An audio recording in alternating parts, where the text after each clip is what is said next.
দেখো কচু নিয়ে এলাম। কচুরা মাথাটা যে খাইতে যা স্বাদ। আমি এটা ভাজা করলাম। দেখো ভাজার লিগে কেটে কেটে নিলাম, লবণ জল দিয়ে এটা সিদ্ধ করে নিলাম।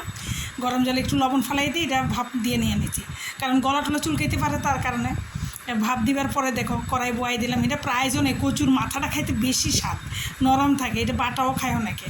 তারপর দেখো কড়াইতে তেল দিয়ে তাতে হলুদ আর লবণ দিয়ে দিলাম, দেখছো। এবার লবণ হলুদটা এমনি মাখি নেই, কড়াইতে তেলের মধ্যেই লবণ হলুদ দিয়ে দিলাম। এবার এটারে তোমার এবার দেখো সুন্দরভাবে লাড়াই চাড়াই এইটারে পুরা দুই সাইডে লাগাই নিলাম লবণ হলুদ। আর ঢাকা দিতে হইব না, এমনি সিদ্ধ হয়ে গেলো। আমি নুন জলে দিলাম আর মোটামুটি সিদ্ধ হয়ে গেল। তো এবার দেখো এইভাবে গোল গোলও কাটা যায়।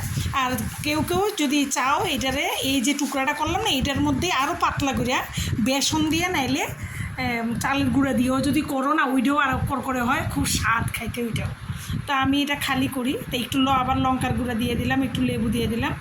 এটা খাইতে কিন্তু দারুণ লাগবে। একটু টকটা দিলাম কেন, আমার একটু গলা ধরার ভয় থাকে এই কারণে, বুঝছো। এবার দেখো ভাজাটা তুললাম, কি সুন্দর, তেলও কত কম লাগলো দেখলাম।